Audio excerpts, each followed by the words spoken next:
America यात्रा बहुत सफल रही है।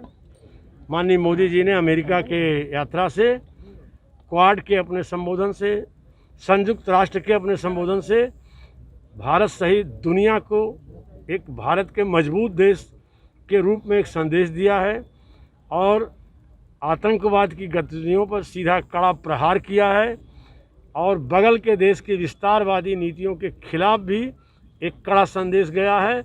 और आज मोदी भारत के प्रधानमंत्रियों के क्रम में सबसे प्रभावशाली प्रधानमंत्री के रूप में, विश्व के एक मजबूत नेता के रूप में इस बार और प्रभावी संदेश देने में इस यात्रा से कामयाब रहे हैं। कैबिनेट विस्तार हुआ है, शपथ होने जा रही है, 7 लोगों का नाम प्रस्तावित है।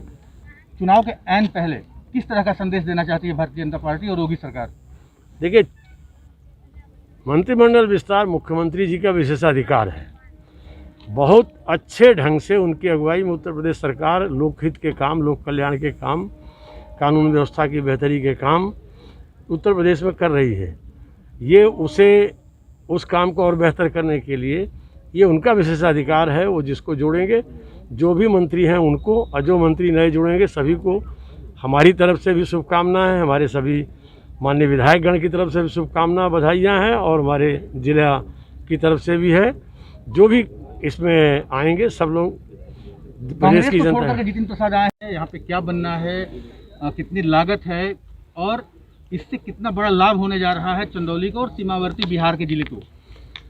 ये पूर्वांचल का सबसे बड़ा मेडिकल कॉलेज बन रहा है और इसकी बिल्डिंग कास्ट 322 करोड़ है। 322 करोड़ 10 लाख का बिल्डिंग कास्ट, जिसका काम शुरू हो चुका है। और इसके अलावा फर्नीचर और सारे मशीनरी, इक्विपमेंट, चिकित्सा सब एस्टेब्लिशमेंट लेके ये लगभग 450 करोड़ का प्रोजेक्ट है।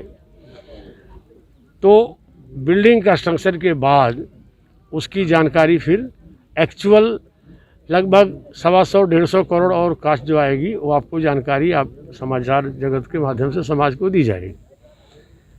अभी मैं यहाँ आज इसके निर्माण कार्य का स्थलीय निरीक्षण करने आया हूँ और इसके जो आपने पूछा इसका लाभ, तो ये पूरे चंदौली और बनारस के भी, चूँकि रिंग रोड का लाभ चंदौली, पूर्वांचल के सभी ज़िलों को, बनारस के भी उत्तरी बेल्ट को, गाजीपुर के भी बेल्ट को मिलेगा, बगल में मिर्ज़ापुर और सोनभद्र, साथ साथ पश्चिमी बिहार के सासाराम, बक्सर, कैमूर, ये सारे इंक्लूडिंग औरंगाबाद की बेल्ट तक को, इसमें छत्तीसगढ़ के भी ऐसे ये नेशनल हाईवे के किनारे ऐसे महत्वपूर्ण केंद्र पर है कि ये अपने आप में इन चीज़ों के साथ साथ ये हिंदुस्तान का सबसे बड़ा नेशनल हाईवे है।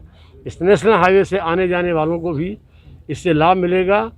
यह चिकित्सा के अध्यापन के साथ साथ लोगों को इलाज के लिए एक महत्वपूर्ण केंद्र के रूप में उभरेगा और निकट भविष्य में चंदौली का जो ट्रामा सेंटर निर्माणाधीन है वह भी इससे जोड़ दिया जाएगा।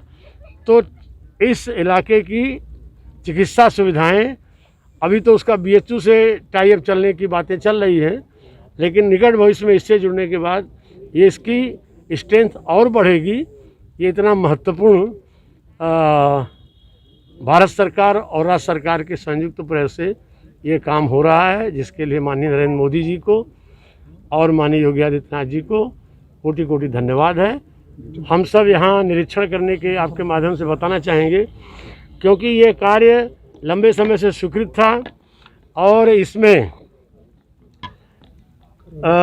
2022 में दिसंबर तक इसकी कार्यपूर्ति होनी थी। तो लगा कि यह कोरोना के कारण इसका औपचारिक शिलान्यास देर से होने की परिस्थिति बन रही है। किसी भी समय भविष्य में माननीय मुख्यमंत्री जी, माननीय योगी आदित्यनाथ जी और केंद्रीय मंत्री मनसुख भाई मांडविया जी का समय मिलेगा तो इसका औपचारिक शिलान्यास होगा। लेकिन कार्य की स्थिति को देखते हुए पहले से तय हुआ कि कार्य प्रारंभ कर दिया जाए, जिससे कि निर्माण को गति मिले और समय से यह निर्माण पूर्ण हो जाए।